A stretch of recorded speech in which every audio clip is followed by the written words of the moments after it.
Happy Saturday. It is Saturday now.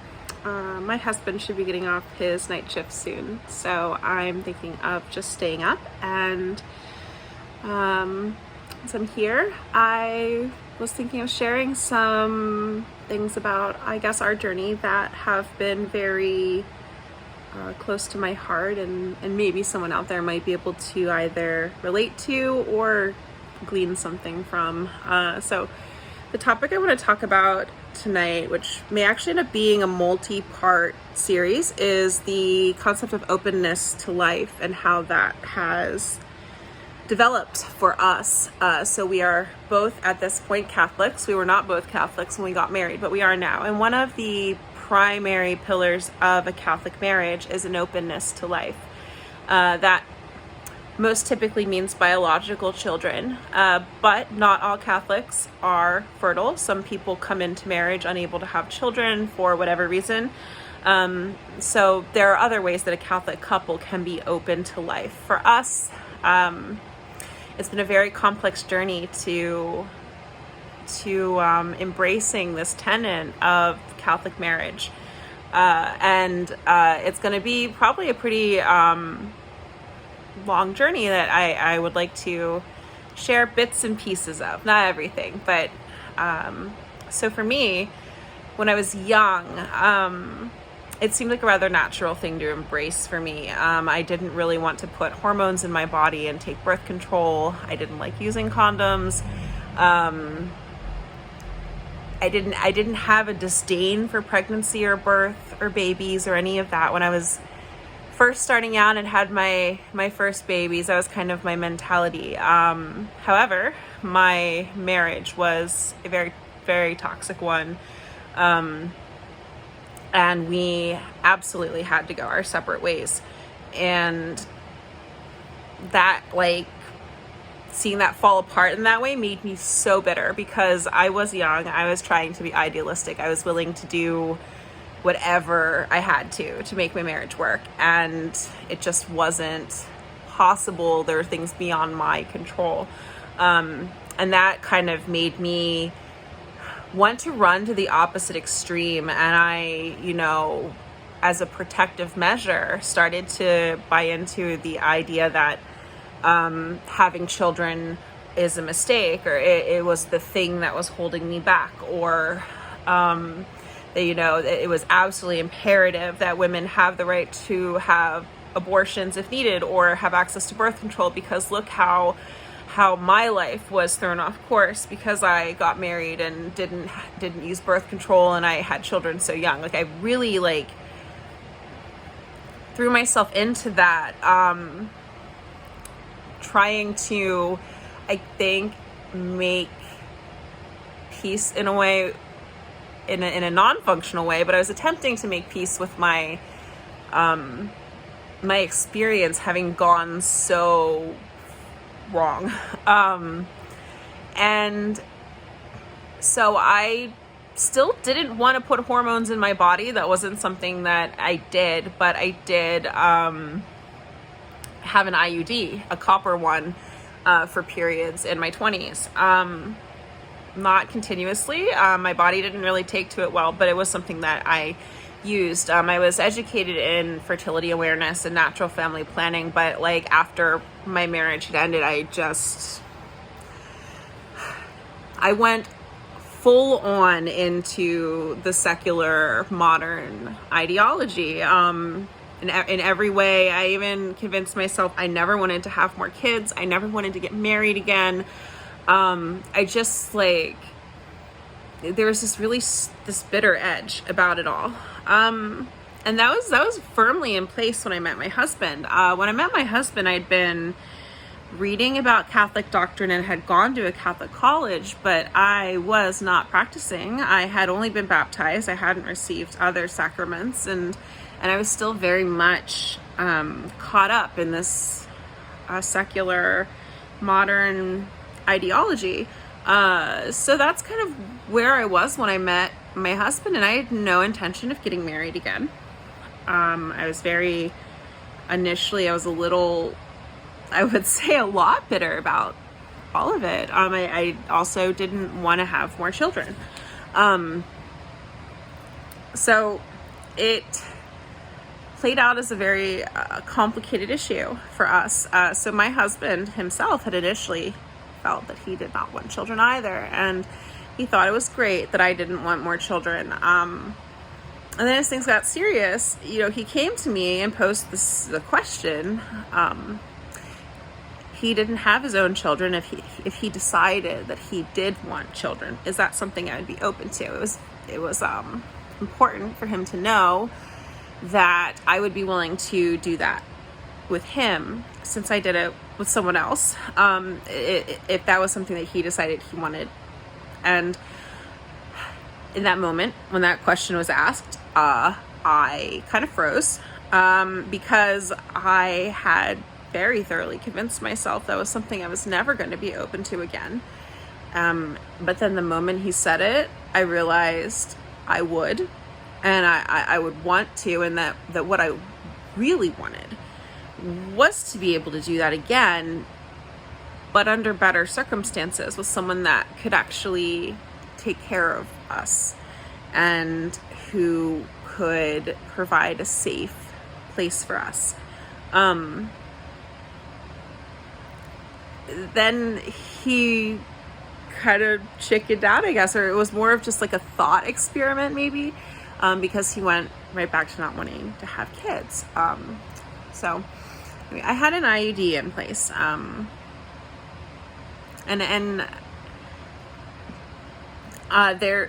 they are supposed to be one of the most effective forms of birth control on the market.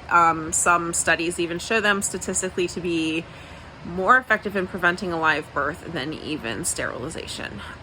So we were not even considering that a pregnancy could happen.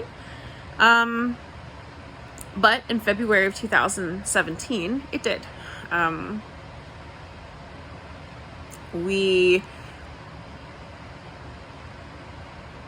It rocked our world, because it was very quick. I realized I was pregnant, and then 2 days later I was miscarrying, and then I was expelling the IUD and bleeding a lot and had to go to the emergency room. My husband, he was not my husband at the time, not even my fiance at the time, as I said, when I met, I was immersed in a pretty worldly ideology myself. He took the day off work, and we were in the ER.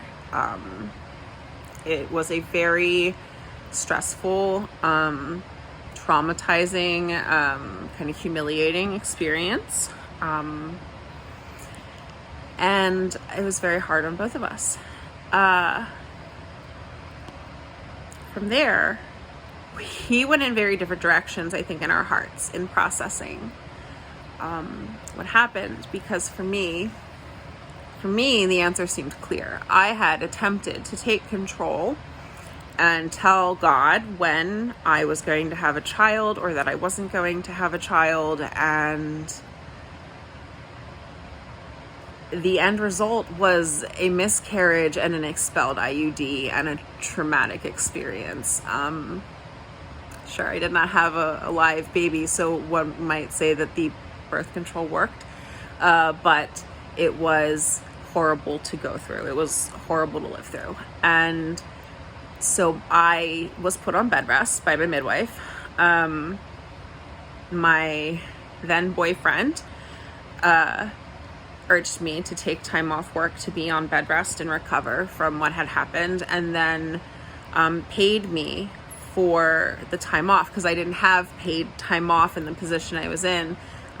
He gave me a week's worth of my pay so that I would take the time off and recover physically from the miscarriage. And I spent that whole week in bed rereading books on natural family planning and realizing how foolish I had been, and wrestling with God. I mean, yelling at him and cursing him out too in a rather disrespectful way, in my anguish and grief. I'd been a doula for over a decade. I had been at so many births. I had helped so many women through pregnancy. For me to go through a miscarriage, even if it's very early, is a very real thing. It's not an abstract concept to me at all. And that was very hard. And so in my heart, as soon as that happened, what I wanted immediately was to make it all right. I wanted to do things the right way. I wanted to get married. I wanted to try to have children. I wanted to completely abandon trying to control fertility in unnatural ways. Like, the conversion of my heart was instantaneous following that experience. It was so horrible to live through. It's just like one of those things that brings you to your knees and breaks you in such a way, it feels like it shatters every last defense you have. And that's where it brought me very quickly. Midwestern Mr. Gold over there, however, had a rather different experience with this grief and loss and process. And his response was to get a vasectomy. He feared having to go through that experience again. He did not process the loss well. It kind of made him go from that, I'm pretty sure I never want to have kids, to I definitely don't want to go through this. And so we had about a year where things were challenging following that miscarriage. And I mean, things have been challenging, I think, probably ever since in this particular realm. But so we had a year where, I mean, our sexual intimacy was completely different. There was this, with a real, like, holding back, because of this fear of that situation arising again, of uncertainty of the future. This particular experience played, I think, a major role in our coming back into the church on a regular basis. It played a huge role in us even deciding to get married in the first place. If we're being honest, what happened is I decided to go to confession for premarital sex, for having used a birth control method that I knew doubled the risk of miscarriage.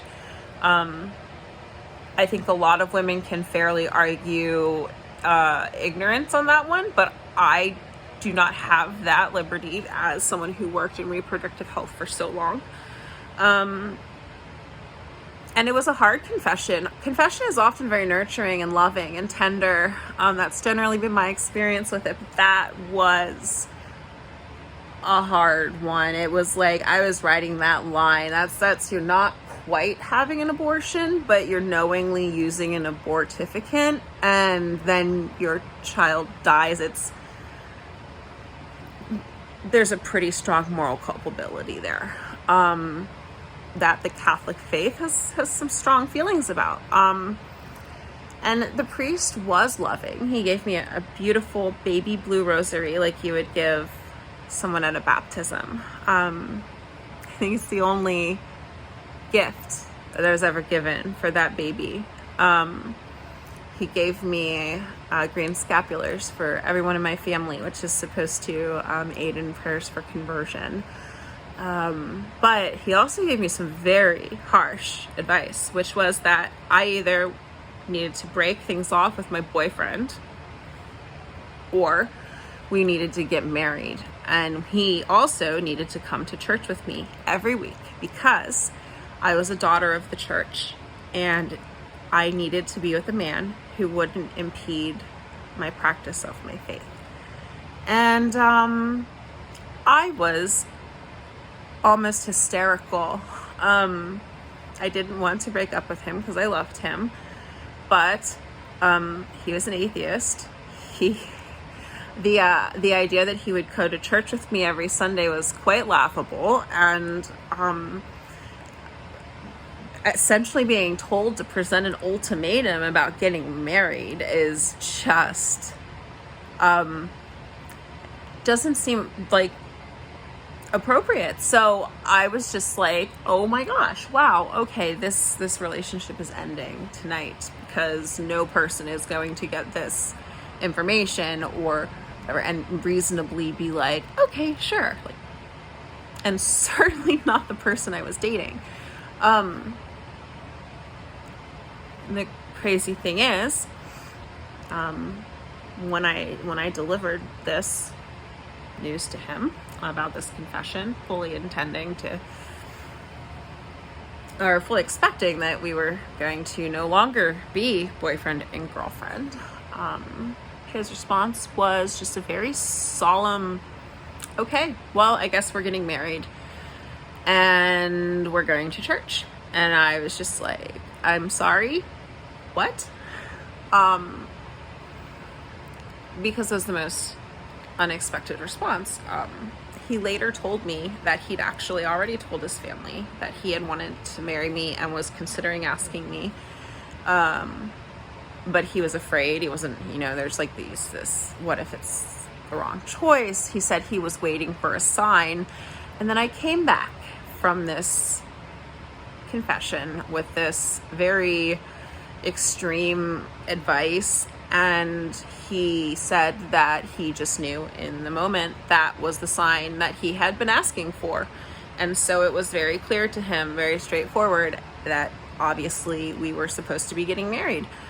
And he's been coming to church with me ever since. However, the conversion of heart is an ongoing process, especially on this issue. But that was just the first major step. So stay tuned for part 2 to find out how this worked with Catholic marriage preparation, because clearly openness to life is a big part of preparing for the sacrament of marriage in the Catholic Church.